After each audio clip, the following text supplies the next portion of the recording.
Siapa yang ingin melihat penghuni surga yang belum pernah sujud sekalipun, lihat orang ini. Baru syahadat lalu ikut berperang lalu mati syahid.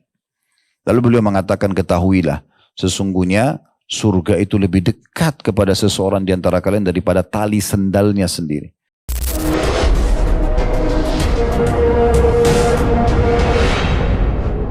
Ya, seperti sebentar lagi atau mulai masuk sekarang di beberapa negara musim salju, mungkin minus sekian seperti di Rusia misalnya, di beberapa negara itu luar biasa dinginnya. Begitu juga di musim panas yang sangat seperti di Timur Tengah, ya, di musim-musim haji biasanya itu di atas 50 derajat, sangat panas.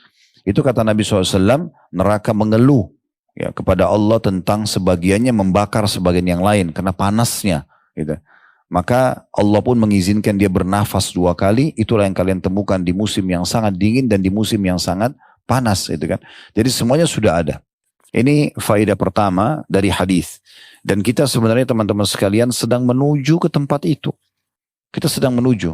Setiap orang di antara kita menentukan jalannya.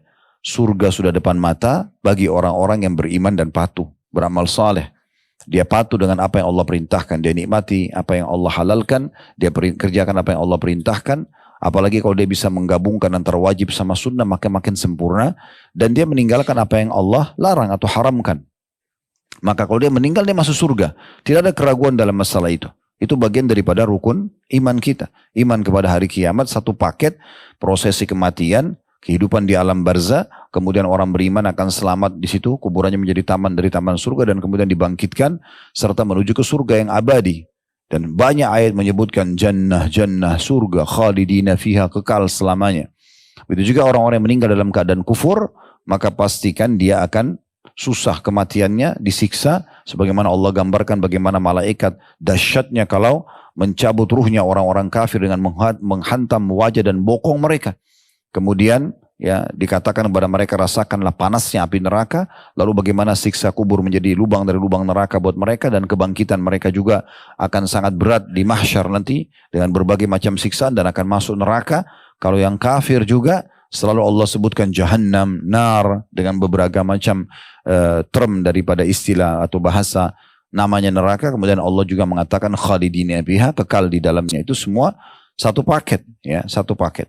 Dan Nabi SAW pada saat melihat jenazah seorang sahabat yang meninggal, baru masuk Islam, kemudian dia meninggal mati syahid, karena dia ikut berperang. Lalu sambil melihat jenazahnya, kata Nabi SAW, apakah orang ini tadi yang baru masuk Islam? Kata para sahabat, iya ya Rasulullah. Kata Nabi SAW, maha suci Allah maha suci Allah dengan benar janjinya atau janjinya yang benar. Siapa yang ingin melihat penghuni surga yang belum pernah sujud sekalipun, lihat orang ini. Baru syahadat lalu ikut berperang lalu mati syahid. Lalu beliau mengatakan, ketahuilah sesungguhnya surga itu lebih dekat kepada seseorang di antara kalian daripada tali sendalnya sendiri. Ini azan, sholat, zikir, berdoa. Seperti biasa kita aktivitas, ada kesempatan puasa, ya, kesempatan bakti sama orang tua, jenguk orang sakit, lakukan ketaatan. Meninggal pasti masuk surga. Tidak ada keraguan dalam masalah itu. Dan apapun yang kita rasakan dari nikmat di muka bumi ini, itu miniaturnya surga. Miniatur. Makan yang enak, minum yang enak, tidur yang enak, berpakaian yang nyaman misalnya.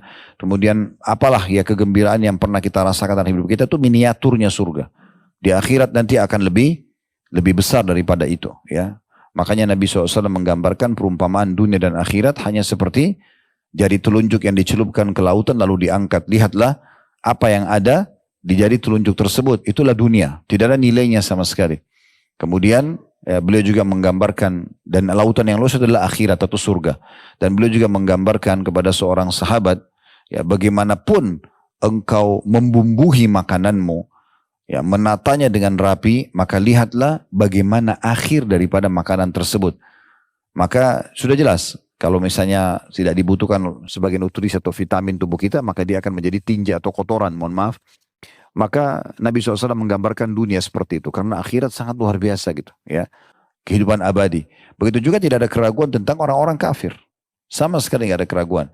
Di dunia mereka makan, minum sebagaimana hewan-hewan. Kata Nabi SAW, kata Allah SWT dalam Al-Quran. Mereka yatamatta'un wa ya'kulun kama ya'kulun an'am. Ya. Mereka makan, minum sebagaimana hewan-hewan. Wan naru maswan lahum, tapi akhirnya neraka balasan bagi mereka. Dan mereka juga akan disiksa. Tidak ada keraguan dalam masalah itu. Kalau ada yang mengatakan, tapi bagaimana Ustaz? Orang-orang kafir tetap makan, tetap minum, mereka tetap berprestasi. Nabi SAW sudah bilang, Allah akan memberikan dunia dan harta kepada orang yang dicintai dan tidak dicintai. Itu urusan dunia. Tapi Allah tidak memberikan iman kecuali ya, orang-orang yang dicintai saja. Jadi memang surga sudah ada. Dan pemberitahuan tentang ini sudah saya katakan tadi adalah sesuatu yang terjadi nanti kalau orang masuk ke dalam surga. Bila dia lakukan perbuatan disebutkan dalam hadis ini. Dan ini menandakan surga sudah ada. Kemudian pelajaran yang kedua. Pentingnya seseorang itu ya peduli dengan masalah hal-hal yang diperintahkan dalam agama. Dan jangan pernah dia anggap remeh apapun yang ada di depan mata dia. Apapun yang ada di depan mata dia. Kira-kira apa kesempatan yang Bapak Ibu bisa kerjakan dari ketaatan kepada Allah, kerjakan. Jangan ditunda, gitu kan. Harus kita segera kerjakan. Kalau lagi kesempatan sholat, ya sholat. Kesempatan puasa, ya puasa. Anggap itu adalah amal terakhir kita. Banyak orang kadang-kadang menunda-nunda amalnya Bapak Ibu sekalian, karena dia pikir masih banyak waktu. Mana jaminannya Bapak Ibu masih punya banyak waktu? Mungkin kita tidak tahu 1 detik lagi, 2 detik lagi, 1 menit lagi, 2 jam lagi kita meninggal dunia. Kita tidak pernah tahu. Kenapa kita nggak maksimalin? Berapa banyak malam-malam kita terlewatkan tanpa sholat malam. Hanya dengan alasan, oh kan gampang. Masih ada besok malam. Kalau Anda masih hidup. Kalau Anda tidak hidup. Bagaimana? Nabi SAW setiap kali mau ngimami sholat, seringkali beliau mengucapkan, Sallu sholat al-muwadda'. Sholatlah seperti sholat perpisahan. Anggap ini sholat terakhir. Karena bisa saja habis ini tidak sholat lagi kan gitu. Nah itu penting sekali untuk digarisbawahi. Karena banyak orang melalaikan amal-amal saleh dan menganggap remeh karena dia pikir masih banyak waktunya. Tidak Bapak Ibu sekalian. Terlalu banyak tanda-tanda kematian pada diri kita. Dalam satu ayat Al-Quran, وَقَدْ جَاءَكُمْ نَذِيرٌ, ya, dan telah datang kepada kalian pemberi peringatan. Ulama tafsir merincikan tentang masalah pemberian peringatan ini, tanda-tanda kematian itu diantaranya demam. Siapa dari kita tidak pernah demam? Kalau sudah pernah demam dalam hidupnya berarti sudah tanda-tanda kematian. Ada yang mengatakan munculnya uban. Siapa di antara kita di atas 30-40 tahun tidak ada ubannya? Ada uban. Tanda-tanda kematian. Lahirnya generasi setelah kita. Seperti adanya anak-anak misalnya. Itu tanda-tanda kematian. Sebagaimana kita dulu, waktu masih kecil, orang tua kita masih hidup misalnya. Kalau yang sudah meninggal orang tuanya. Kayak saya sudah meninggal, kedua orang tua. Rahimahumullah gitu. Jadi waktu kita lahir kecil, itu tanda-tanda kematian buat mereka. Hanya mereka meninggal, kita sekarang menggantikan posisinya. Nah begitu juga nanti, kita akan digantikan oleh generasi setelah kita. Jadi jangan selalu menganggap remeh, oh gampang waktu masih banyak. Mana waktunya? Belum tahu kan? Dan kematian itu sangat misterius. Datang tanpa mengenal siapa orang tersebut. Tempatnya di mana. Intinya ajalnya datang meninggal. Dalam kondisi apapun. Mau duduk, mau makan, mau berdiri, mau tidur, mau lagi jalan. Semua itu kejadian yang menjadi penyebab dia mati. Tabrakan kah, longsor kah, gempa bumi misalnya. Atau apa saja, itu bahan ceritanya manusia. Intinya ajalnya datang. Nah, ini harus hati-hati. Jadi jangan sampai kita anggap remeh amal-amal saleh. Sekecil apapun, selama ada kesempatan kerjakan. Dan Bapak Ibu harus tahu Anda yang butuh dengan amal saleh itu. Dan tidak akan mungkin dikerjakan oleh orang lain. Jangan selalu menunda-nunda. Ini orang miskin minta, sudahlah gampang. Masih ada orang miskin lagi di depan. Mungkin Anda tidak sampai ke orang miskin itu. Mungkin Anda tidak sampai ke orang miskin itu. Gitu kan? Ah ini Quran gampang, nanti saya akan baca lagi. Mungkin Anda tidak sempat baca ayat setelahnya. Kenapa disia-siakan? Apa susahnya sholat pada saat azan kayak tadi? 5-10 menit selesai. Gitu kan? Kewajiban yang kita kerjakan. Karena ini tujuan kita diciptakan. Dan tidak mungkin ada orang lain yang mewakili amal-amal sholat kita. Makanya Hasan Basri rahimahullah mengatakan, ya sungguhnya ya saya selalu beramal. Karena saya tahu tidak mungkin ada yang bisa mengerjakan amal saya. Saya harus mengerjakan sendiri. Dan setiap amal berdiri sendiri. Artinya teman-teman dimaksimalkan berikan haknya. Kayak tadi sholat duhur. Jangan asal-asalan saja. Yang penting sholat selesai. Seakan-akan Allah butuh dengan amalnya. Demi Allah, Allah tidak butuh dengan amal kita. Kita yang butuh dengan amal itu. Rugi Bapak Ibu sekalian kalau kita anggap Allah yang butuh. Sehingga akhirnya kita seperti stor kewajiban saja. Mau khusyuk gak khusyuk terserah. Jadi akhirnya menghayal dalam sholatnya. Banyak kelalaian-kelalaian. Lupa rakaatnya berapa dan segala macam hal. Padahal sebenarnya kalau dibalik saja persepsinya, oh saya yang butuh dengan amal ini. Maka kita pasti akan jaga setiap gerakan sholat. Karena setiap gerakan dan bacaan ada nilai pahalanya. Seseorang akan maksimal mendapatkan pahala sholat kalau dia menggabungkan 3 hal. Tepat waktu, awal waktu sudah azan langsung kerjakan, tepat gerakan, semuanya dia tahu pergerakannya, ya, dari takbiratul ihram sedekapnya, kemudian berdiri tegaknya, matanya dibuka melihat tempat sujud misalnya, rukunya, kemudian semua sendi-sendi yang ikut ruku dan seterusnya sampai salam, itu ada nilai pahala setiap gerakannya. Kalau dia ikuti dengan kehadiran hatinya, begitu juga dengan bacaannya. Jadi jangan disia-siakan, syaitan selalu memangkas-mangkas pahala kita. Ini akan terjadi kapan? Kalau kita berpersepsi. Kalau kita yang butuh dengan amal tersebut. Dalam hadis Bukhari kata Nabi SAW, Allah berfirman, wahai hamba-hambaku, sesungguhnya amal-amal yang aku perintahkan itu untuk kalian, bukan untuk aku. Dan Allah berfirman tentang sembelihan kita, la yanalullahu luhumuha wala dima walakin yanarut taqwa minkum. Allah tidak pernah butuh dengan daging dan juga darah hewan kalian. Tapi Allah menilai ketakwaan kalian. Jadi maksimalkan kesempatan ibadah itu. Kata Nabi SAW dalam hadis, la tahkirani minal ma'rufi syai'a. Jangan pelit-pelit dengan satu kebaikan pun. Walau antalqa akhaka biwajhin talq. Walaupun kau bertemu dengan saudaramu dalam wajah ceria, senyum saja dengan muslim. Dalam riwayat lain, ya, tabassum fi wajhi akhika sadaqah. Senyum dengan di wajah saudaramu adalah sedekah. Jadi setiap ada kesempatan lakukan dari amal soleh ke amal soleh yang lain. Dan itu nanti akan membuat kita merasa gembira karena memang melakukan ketaatan-ketaatan. Rugi sekali kalau waktu-waktu kita tersia-siakan tanpa diisi dengan amal soleh. Setiap hari duha nggak dikerjakan. Kenapa? Gampang, sunnah. Besok masih ada waktu. Kenapa?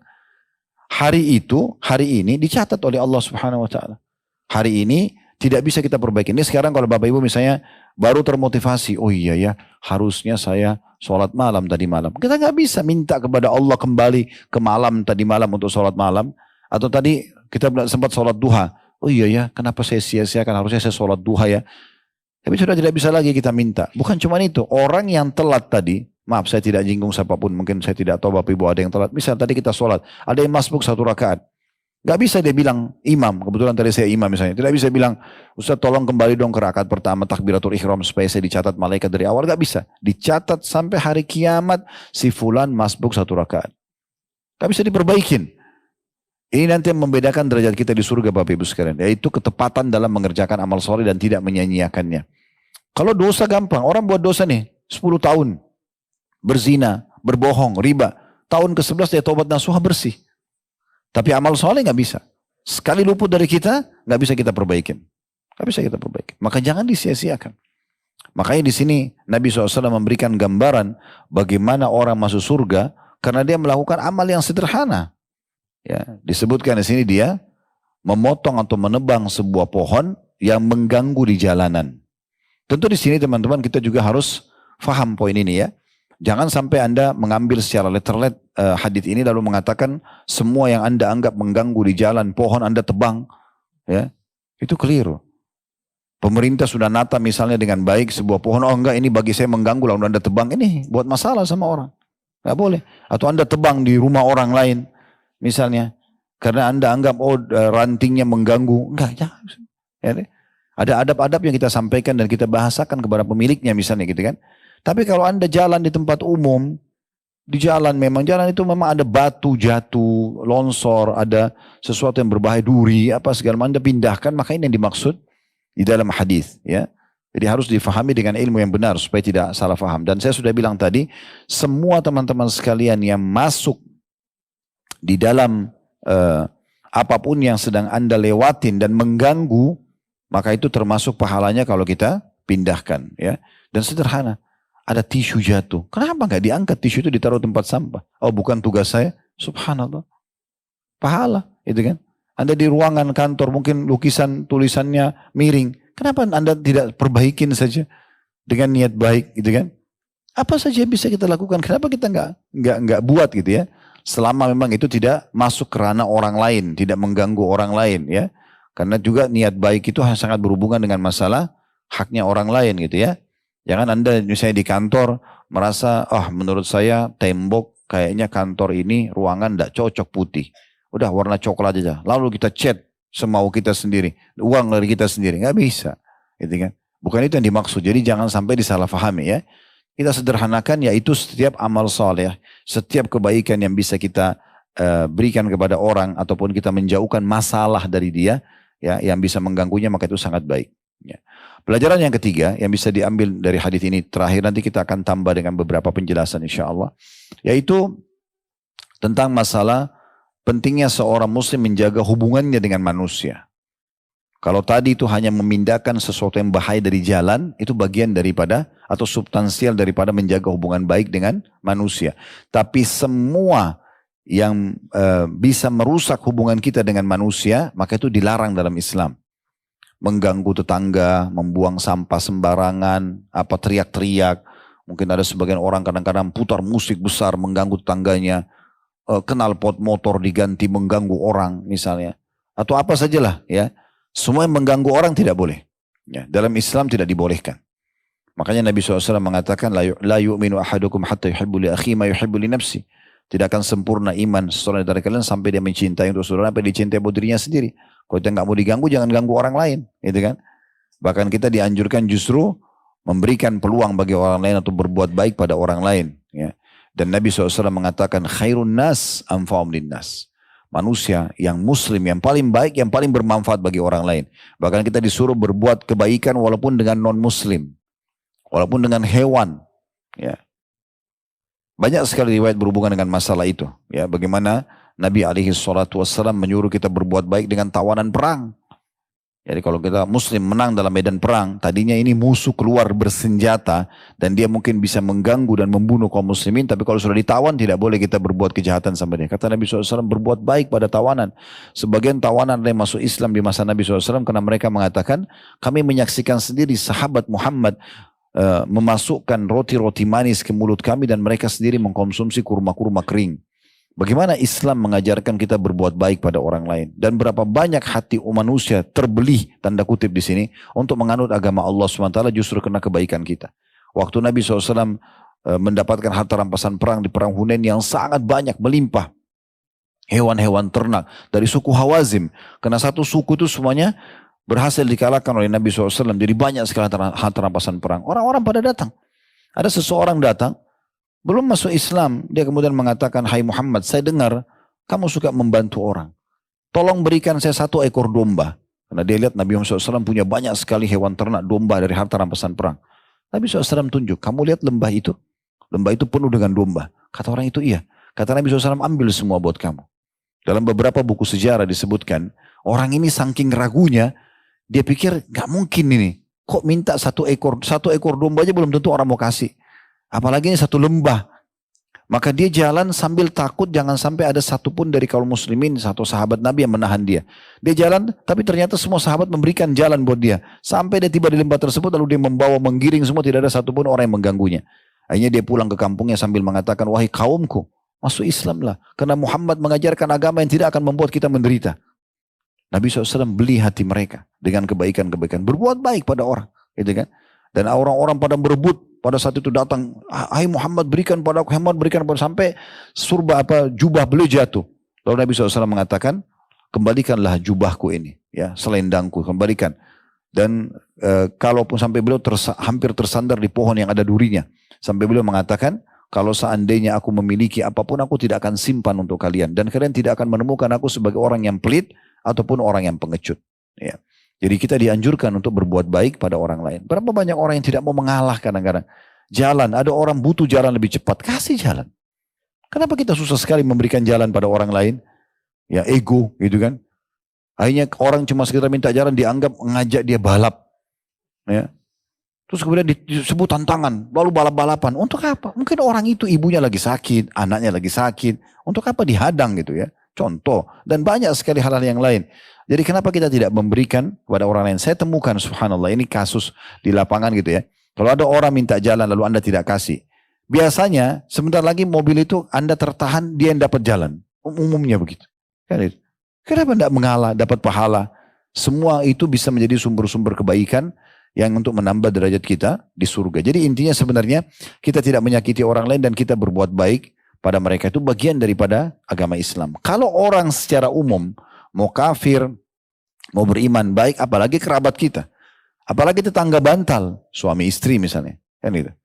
Ini suami istri ribut masalah utang, piutang. Tagih utang. Ya, sering berebut makanan. Itu kan. Apalah ya, kadang-kadang ribut dengan hal-hal yang sepele sekali. Atau mungkin saudara sama saudara, atau kerabat sama kerabat lah secara umum. Atau mungkin teman sama teman di kantor sudah sahabat, gitu kan. Dan ini sekaligus saya tambahkan ya, jangan suka kerjain orang ini. Nggak boleh dalam Islam itu ya. Nggak boleh sengaja iseng, sembunyikan sepatunya, sembunyikan sendalnya, kagetin orang, nggak boleh loh. Ya, nggak boleh sama sekali. Nabi SAW melarang menakut-nakuti dan mengagetkan seseorang orang lain, nggak boleh. Saya kita kagetin. Oh ini kejutan. Nggak boleh buat kejutan begitu. Kejutan itu kasih sesuatu yang menggembirakan orang, hadiah. Kalau kejutan itu buat orang kaget, tiba-tiba ada di rumah misalnya, akhirnya dia pikir itu penjahat. Gitu kan? Apa kata Nabi SAW tentang masalah ini? Suami istri, orang yang sangat dekat. Mereka satu bantal bisa berdua, satu pakaian biarkan berdua. Apa kata Nabi SAW? Janganlah seseorang dan terakan wahai para laki-laki pulang ke rumahnya di malam hari, ya. Kemudian dia tidak memberitahukan keluarganya. Atau dia buat kejutan buat dia gitu kan. Tapi dia beritahukan. Agar perempuan tersebut atau istrinya sempat dandan dulu. Sisir rambutnya, cukur bulu kemaluannya. Karena kalau datang rambutnya acak-acakan dan segala macam. Maka itu jadi masalah buat dia. Mungkin dia mau interaksi biologis jadi nggak jadi misalnya. Dan kita dilarang juga memata-matai. Nggak boleh sengaja mencari-cari kesalahan orang. Makin antum tidak tahu kesalahan orang makin bagus. Ya, makin bagus. Ya. Kalau saya pribadi, saya tidak pernah mau korek-korek. Istri saya, teman-teman saya, nggak perlu saya korek-korek sama mereka. Saya punya teman sahabat dekat, sudah lebih 20 tahun kami bersahabat di Jakarta ini. Sampai sekarang saya tidak tahu rumahnya di lantai 2 itu seperti apa bentuknya. Karena setiap kali saya datang, dia persilakan masuk ke ruang tamu. Saya cuma tahu ke ruang tamu. Saya nggak perlu cari tahu rumahnya dia seperti apa. Kalau dia sampaikan ya. Atau ada hajat memang karena kita butuh untuk bangun rumah, pengen mirip. Ya sudah. Kalau enggak untuk apa cari tahu? Lengkap informasi orang pada diri dia. Ya, ada orang begitu seperti kantor informasi. Tanya tentang fulan, semua dia tahu. Semua dia tahu. Kecuali umum kebaikan. Tapi aib-aibnya orang. Untuk apa ini? Kan itu. Jadi manfaatnya. Kita bertugas sebagai suami, sebagai istri, sebagai teman, sebagai atasan, sebagai bawahan. Hanya sampai mati. Selesai. Habis itu tugas kita selesai. Untuk apa kita terlalu banyak mengetahui macam-macam ini. Ya. Dan akhirnya bisa jadi masalah. Kalau kita tahu, jadi masalah buat kita. Itu contoh-contohnya. Apalagi orang itu tidak suka dicari tahu tentang keburukannya. Gitu kan? Umar bin Khattab dalam sebuah athar disebutkan, pernah malam-malam beliau jalan, kemudian beliau mengecek rumah seseorang. Kata orang itu lagi melakukan perbuatan haram dalam Islam. Dilarang dalam agama. Lalu kemudian Umar memanggilnya untuk menghukumnya. Lalu orang itu memberikan satu gambaran mengatakan, wahai Amir Mukminin, betul saya berbuat dosa. Saya akui dan itu antara hubungan saya sama Allah. Tapi apa hak Anda untuk memata-matai saya dan melihat kesalahan saya? Maka Umar pun beristighfar karena kesalahan tersebut. Ya. Bagi Umar, kenapa harus cari kesalahan orang? Ya, Nabi SAW setiap kali mau keluar di pagi hari bertemu sama teman-teman beliau, beliau selalu mengatakan jangan ada yang menceritakan apapun yang salah atau buruk tentang sahabatku. Karena aku ingin bertemu dengan mereka dalam kondisi lapang dada. Makin tidak tahu makin bagus. Kita sangka baik saya sama orang, gitu kan? Itu positif. Kalau ada kebaikan kita dukung, kalau betul-betul sampai hal yang tidak baik, negatif, nah baru kemudian kita luruskan kesalahan tersebut. Ya, jadi nggak usah Bapak Ibu jadi pahlawan kesiangan. Kalau lagi ada waktu lowong, banyak berzikir, dengar majelis ilmu, berdoa kepada Allah, baca buku, banyak hal yang bermanfaat. Tidak usah cari kontak kita, ini siapa teman yang punya masalah nih. Ya. Lalu kemudian WA ke dia, Assalamualaikum, kamu punya masalah apa? Curhat aja sama aku lagi lowong nih. Kebetulan dia lowong di waktu itu. Mungkin sejam lagi dia sibuk. Mungkin sehari lagi dia sibuk. Untuk apa masuk ke ranah orang? Akhirnya dia cerita tentang suaminya, tentang istrinya. Kita masuk juga ke alam itu. Kita salah-salahin pasangannya padahal belum tentu pasangannya benar atau salah misalnya. Nah kita jadi melahirkan musuh di hari kiamat untuk apa ini? Ya. Saya sering nasihati diri saya dan ini pegangan prinsip hidup saya dan Bapak Ibu juga bisa pegang. Kita meninggal menuju ke akhirat. Karena itu pasti terjadi. Bawa dua hal dan jangan bawa dua hal. Menuju ke akhirat bawalah dua hal. Amal soleh dan teman soleh. Sibuk dari amal soleh ke amal soleh. Dan teman-teman yang baik yang selalu mengajak kita untuk menambah keimanan gitu ya. Kemudian jangan bawa dua hal. Ini penting. Jangan bawa dosa. Kalau punya dosa segera taubat. Detik ini taubat. Di ruangan ini taubat kepada Allah. Ingat dosanya segera istighfar dan taubat. Karena kita tidak tahu mungkin meninggal sebentar lagi dan Allah hisab. Solusinya hanya taubat saja. Tinggalkan itu. Kemudian jangan bawa musuh. Selalu cari-cari kesalahan orang. Menyakiti orang lain. Ya, itu. Jadi nggak usah. Dan sakiti orang ini luas sekali ya. Misalnya menyakiti orang dengan tatapan matanya, cibiran mulutnya, misalnya apalagi jaman tangan dan segala macam. Ini bahaya sekali. Makanya Nabi SAW sebelum meninggal dunia beliau mengumpulkan sahabat lalu mengatakan siapapun yang pernah disakiti oleh Muhammad. Beliau tidak mengatakan Rasulullah bahkan. Sebagai bentuk tawaduk beliau. Maka ini badan Muhammad, balaslah, qisas. Sebelum ada hari kiamat nanti takutnya malah dibalas di hari kiamat. Walaupun tidak ada yang pernah orang disakiti oleh Nabi SAW. Beliau bahkan pernah masuk ke rumahnya Ummu Salamah, istri beliau radhiyallahu anha, kemudian beliau manggil-manggil pembantunya Ummu Salamah. Ternyata tidak jawab. Lalu Ummu Salamah masuk ke kamar pembantu tersebut, pembantu lagi main-main sama domba kecil.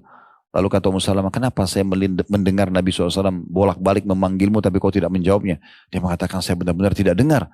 Maka dia pun buru-buru ke Nabi lalu mengatakan, ya Rasulullah, demi zat yang mengutus anda dengan benar, saya benar-benar gak dengar panggilan anda.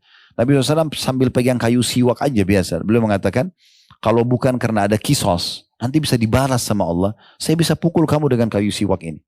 Tapi tidak mungkin beliau lakukan, karena beliau tidak mau menyakiti orang lain. Itu cuma pembantunya salah, bisa dihukum dengan kayu siwak. Kayu siwak tidak sakit kalau dipukul, kan kecil. Tapi beliau tidak mau lakukan. Apalagi banyak orang subhanallah merusak citra orang lain, menipu, manipulasi data. Oh banyak sekali masalahnya yang akan menjadi masalah berat nanti untuk dia di hari kiamat nanti. Nah ini faedah yang bisa diambil dari hadis ini. Kalau kita mau korek banyak sekali yang bisa dijadikan sebagai bahasan tentunya. Tapi ini sudah mewakili. Lalu sebagai penutup penulis mengatakan, ini masih dari bukunya ya, saya akan tambahkan beberapa keterangan sebentar insya Allah. Demikianlah sikap seorang muslim kata beliau, ia memiliki hati yang pengasih. Dia mengkhawatirkan orang-orang yang sekitarnya terkena gangguan.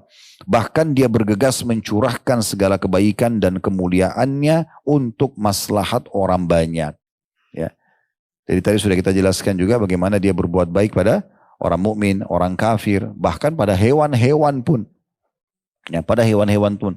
Kalau masih ingat hadis Bukhari, di mana Nabi SAW mengatakan ada seseorang umat sebelum kalian, dia kehausan, kemudian dia turun di sumur, kemudian dia minum air, pada saat dia keluar dia temukan ada anjing yang kehausan menjulurkan lidahnya ke tanah, saking hausnya, lalu dia berkata pada dirinya sendiri, anjing ini telah merasakan haus sebagaimana saya rasakan. Maka dia copot satu sepatunya, kemudian dia turun sambil menggigit kata Nabi SAW dan diisi air, lalu dia membawanya ke atas lalu memberikan minum air anjing tersebut. Anjing ini dalam Islam liurnya najis ya, kita tidak boleh makan, bertaring, tapi hewan seperti ini tetap ada pahalanya. Maka dia pun memberikan minum, lalu kata Nabi SAW, karena itu Allah berterima kasih pada Allah maafkan kesalahan. Dalam riwayat lain dia akan dimasukkan ke dalam surga. Jadi berbuat baik dan tidak mengganggu, tidak menjadi penyebab ya, lahirnya kerusakan di muka bumi itu bagian daripada sifat seorang muslim. Baik, kita akan tambahkan teman-teman sekalian, ada riwayat lain, ini tambahan di luar buku kita, tentang masalah menjauhkan sesuatu dari jalanan. Ya, ada hadis dari Abu Barzah Al-Aslami radhiyallahu anhu, beliau mengatakan, ya Rasulullah, perintahkan aku suatu amalan yang bisa aku amalkan, mudah, pahalanya besar, cepat memasukkan dalam surga, itu kan menyelamatkan dari neraka. Maka Nabi SAW mengatakan, amitil adza anit tariq fa innahu laka sadaqah. Singkirkan apapun yang bisa mengganggu di jalanan, mengganggu orang lain, membahayakan orang lain, karena itu sedekah yang kau dapatkan untukmu. Banyak sekali batu di jalanan, potongan kayu, berbahaya, dibiarin aja. Bahkan ada orang yang subhanallah, semoga Allah berikan hidayah, malah dia penyebabnya, sengaja nyemarin paku, supaya ya orang ban mobilnya orang pecah, motor segala macam, ini dosanya luar biasa ya. Dan itu dimasukkan oleh Imam Adz-Dzahabi rahimahullah, mengganggu orang lain ini, menakut-nakuti mereka ya, menjadi penyebab bahaya buat orang, itu masuk dalam kategori dosa besar ya, karena terlalu banyak ancaman-ancamannya. Dalam riwayat yang lain, Syekh Albani rahimahullah menukil dan mengatakan hadis ini sahih, dan juga mengangkat dalam hadis Muslim, amitil adza anit tariq, singkirkanlah gangguan dari jalanan, maka itu pasti akan memberikan kepadamu banyak sekali manfaat-manfaatnya. Baik, teman-teman sekalian, juga yang perlu kita tambahkan di sini, hadis yang mulia yang Nabi SAW menyebutkan ya, karena ini berhubungan dengan masalah keimanan. Sebenarnya ada hadis yang lain begitu kan, al-imanu bid'u wa sab'una syu'bah. Iman itu adalah 70 sekian tingkatan. A'laha kalimatul la ilaha illallah. Yang paling tingginya kalimat la ilaha illallah. Itu paling tinggi level iman. Artinya kalau seseorang sudah faham, tidak ada pencipta, tidak ada pemilik, tidak ada penguasa, semua yang terjangkau oleh mata dan tidak terjangkau di muka bumi ini, di alam semesta ini, kecuali Allah, lalu kemudian dia istiqamah beriman padanya, mengikuti perintahnya, meninggalkan larangannya, maka itu tingkat level iman tertinggi. Ya. Lalu kata Nabi SAW, kemudian beliau mengatakan, dan juga yang paling rendah wa adna imatatul adha anit tariq, dan yang iman yang paling rendah maksudnya yang paling mudah untuk diamalkan adalah meninggalkan sesuatu dari jalanan. Wal haya'u syu'batun minal iman, dan malu bagian daripada keimanan itu sendiri. Kalau kita lihat hadis yang baru kami sampaikan, hadis sahih ini, bagaimana Nabi SAW menghubungkan antara memindahkan sesuatu yang berbahaya di jalan tadi itu, dari jalan itu adalah bagian daripada keimanan. Bagian daripada keimanan. Ini luar biasa. Berarti sangat erat sekali hubungannya dengan hubungan kita dengan Allah Subhanahu wa taala. Sementara iman ini memang didefinisikan oleh para ulama, dia adalah perkataan dengan lisan, ya, kemudian keyakinan dalam hati, dan juga amal dengan jawarih atau anggota tubuh, ya. Dia bertambah dengan ketaatan, berkurang dengan kemaksiatan. Ini iman yang luar biasa. Kalau sudah ada dalam hati seorang muslim, ya, makin dalam dia, makin tebal, makin kuat imannya, maka makin luar biasa. Karena iman ini bisa mengubah orang dari bodoh menjadi pintar, orang pelit jadi dermawan, orang penakut jadi pemberani, berubah semua karena keimanan. Teman-teman yang mungkin dulunya masa lalunya diisi dengan banyak maksiat, kemudian sekarang sudah hijrah misalnya. Kenapa? Karena keimanan dalam hatinya. Berubah semua. Nah, iman ini itu levelnya banyak sekali. Yang paling tinggi tadi kalau keyakinan kita tentang tidak ada Tuhan yang berhak disembah kecuali Allah. Sebagaimana juga sabda Nabi SAW kepada seorang sahabat yang mengatakan, ya Rasulullah, tunjukkan saya tentang apa itu agama ini. Ya, mudahnya seperti itu. Apa ini? Supaya saya bisa faham. Ringkas, padat, saya faham tentang agama ini. Kata Nabi SAW, Qur Rabbi Allah thumma istaqim. Ikrarkan dengan lisanmu, fikirkan dengan fikiranmu, yakin dengan hatimu tidak ada Tuhan yang berhak disembah kecuali Allah, kemudian istiqamalah. Kerjakan perintahnya, tinggalkan larangan. Nikmat yang dihalalkan dan jauh yang diharamkan. Selesai, kan gitu. Dan juga di sini dimasukkan ternyata bukan cuma la ilaha illallah, tapi akan banyak level-levelnya. Di antaranya memindahkan sesuatu dari jalanan, menambah keimanan seseorang. Menambah keimanan seseorang. Saya pernah jalan dengan seseorang, dai juga, hafidahullah gitu, teman kami, sahabat kami.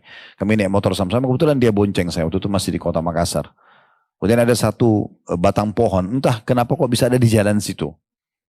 Dia kebetulan setir motor, dia menghindar. Terus saya bilang, sebentar akhi, kenapa kita nggak mampir sebentar pindahkan kayu itu? Sederhana sebenarnya. Lalu dia mengatakan, oh iya ya, kenapa kita nggak lakukan gitu. Padahal sebenarnya dia faham hadis itu. Tidak semua orang juga subhanallah dapat taufik untuk melakukan itu. Jadi kalau Allah masih gerakkan hati kita, mau mengerjakan perintah kebaikan itu langsung kerjakan. Jangan ditunda. Kita tidak tahu, mungkin itu sekali lagi saya katakan amal terakhir kita. Ya. Kemudian selanjutnya kita tutup dengan hadis ini teman-teman sekalian. Kalau ada pertanyaan silakan, seperti tadi dikatakan oleh moderator kita, ditulis di kertas baru kemudian diajukan. Dan harap sesuai dengan tema tentunya. Hadis Nabi SAW juga ini ada relevansinya berhubungan dengan masalah apa yang kita bahas.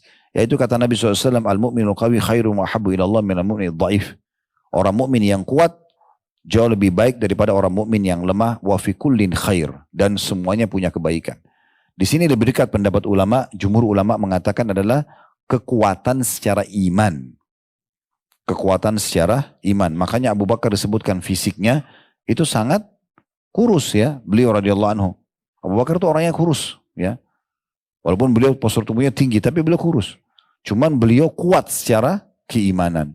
Makanya kata Nabi SAW, kalau imannya Abu Bakar ditimbang satu timbangan, dan iman umat ini semuanya umat ini, ya, selain Nabi Muhammad SAW, semua sahabat, semua tabi'in, semua tabi'in, semua yang sudah meninggal, yang masih hidup sekarang, yang belum lahir, semuanya umat ini disatukan di timbangan sebelah imannya, iman Abu Bakar lebih kuat. Ya, ini kekuatan iman yang luar biasa, karena apapun yang Allah dan Rasulnya katakan pasti benar, selesai, gak ada keraguan. Apa yang dijanjikan dia langsung kejar, dia tahu itu pasti baik. Baru syahadat langsung dia dakwakan Islam, sampai masuk Islam di tangannya Abdurrahman bin Auf, sampai tidak kenalin. Salah satu dijamin masuk surga, masuk tangannya Utsman bin Affan, ya, masuk Islam di tangannya, ya, juga Talha bin Ubaidillah, Zubair bin Awam, banyak sekali orang masuk Islam di tangan beliau. Begitu juga begitu pada saat beliau bebaskan Bilal dari keterbudakan, akhirnya semua yang dikerjakan oleh orang-orang ini dipanen pahalanya oleh Abu Bakar. Sampai Umar pernah mengatakan, saya ini Dibandingkan Abu Bakar hanya seperti sebuah bulu sapi ya di tubuh sapi yang begitu besar. Karena luar biasanya. Nah kadang-kadang teman-teman sekalian kita tidak paham poin ini. Kita banyak sibuk memberikan makanan fisik kita tapi kita lupa memberikan ruh kita. Nah ruh ini makanannya adalah ilmu, ya amal soleh gitu ya. Tapi kita sebagaimana kita memilih makanan-makanan yang enak, yang bergizi, yang sehat, ya kita juga harus pilih semua yang berhubungan dengan masalah iman kita. Dan iman ini bertambah dengan ketaatan seperti Bapak Ibu hadir majelis ilmu begini, sibukkan diri dengan amal soleh itu menambah keimanan. Ini harus selalu kita peduli dan dia akan berkurang dengan kemaksiatan. Makin kita buka pintu dosa maka makin terbuka atau berkurangnya iman tersebut. Nah sementara tadi memindahkan sesuatu berbahaya dari jalan ini adalah bagian daripada keimanan tersebut. Dan kata Nabi SAW semuanya punya kebaikan. Orang yang kuat imannya dan orang yang lemah iman tetap karena dia mukmin atau dia muslim tetap dia baik. Lalu kata Nabi SAW ini penting. Ihris ala ma yanfa'uk. Jaga selalu yang bermanfaat untukmu. Maksudnya bermanfaat dipandang manfaat dalam agama kita. Semua tadi saya katakan dalam amal soleh yang lain. Ya wasta'in billahi wala ta'jaz. Mintalah pertolongan kepada Allah agar bisa kamu mengisi hal-hal yang bermanfaat dalam hidupmu dan jangan pernah putus asa. Wa in asabaka syai'un fala taqul. Kalau sesuatu sudah menimpahmu, jangan kau ucapkan lau anni fa'altu kana kada wa kada. Kalau saya kerjakan ini mungkin begini dan begitu. Walakin kul wa qadarallahu wa ma syaa fa'al. Allah takdirkan Allah melakukan apa yang dia inginkan. Fa inna lau taftau amal syaitan, karena lau atau kalau seandainya membuka pintu syaitan. Kalau kita simpulkan potongan terakhir hadis ini adalah bagaimana kita dianjurkan dalam Islam selalu berpikir dari detik ke detik hidup kita semuanya kebaikan-kebaikan yang bisa memberatkan timbangan amal kita hari kiamat. Dan tidak ada waktu bagi seorang muslim justru untuk melakukan dosa-dosa yang bisa memberatkan timbangan dosanya hari kiamat yang dia tahu berefek pada hukuman yang akan datang kepada dia. Nah di antaranya tadi berbuat baik pada orang dan menjauhi agar jangan sampai menyakiti mereka. Dan jangan lupa selalu kita minta pertolongan kepada Allah Subhanahu wa taala agar dibantu. Ya, karena kita tidak bisa teman-teman sekalian, tidak mampu sendirian untuk melakukan apapun. Makanya Nabi SAW bersabda kepada Mu'adz bin Jabal pada saat lagi satu boncengan, ya, di satu hewan tunggangan bersama, lalu beliau mengatakan, hai Mu'adz, aku sangat mencintaimu, jangan kau tinggalkan selepas sholat. Habis sholat 5 waktu baca, Allahumma a'inni ala dzikrika wa syukrika wa husni ibadatik. Ya Allah tolong aku agar selalu berzikir kepadamu, bersyukur kepadamu dan juga memperindah ibadah untukmu. Lalu dikatakan juga dalam lanjutan hadis ini, dan selain minta tolong kepada Allah, jangan pernah putus asa. Tidak ada dalam kamu seorang muslim, saya tidak bisa. Kalimat pesimis gak ada. Saya tidak akan sembuh, saya tidak akan diampuni, itu tidak ada semuanya. Dalam Islam tidak ada. Kata Nabi SAW, saya tidak suka dengan pesimis. Dan saya sangat suka dengan al-fa'al. Kata para sahabat, ya Rasulullah, apa itu al-fa'al? Kata Nabi SAW, kalimat optimis. Saya bisa, saya akan diampuni, saya akan mampu, saya akan begini dan begitu. Sangka baik dengan Allah Subhanahu wa ta'ala. Dan penutupan hadis, kalau seandainya terjadi sesuatu, sudah terjadi. Jangan bilang, kalau seandainya begini dan begitu tidak terjadi. Misal Bapak Ibu bangun tidur sudah flu. Lalu Bapak Ibu bilang, kalau seandainya tadi malam saya tidak kecilin AC-nya, misal, ya misalnya dari 20 menjadi 16 misalnya, maka mungkin saya tidak flu. Nggak bisa, sudah terjadi. Katakanlah qadarallahu wa ma syaa fa'al. Allah sudah datangkan ujiannya, Allah tentukan apa yang diinginkan dan itu sesuai dengan Allah inginkan. Maka kita terima dan kita sabar pada saat itu. Maka ini solusi yang terbaik bagi seorang muslim dalam menghadapi setiap masalah dia. Karena ada saatnya nikmat ada dia bersyukur, kalau ujian ada dia bersabar. Allah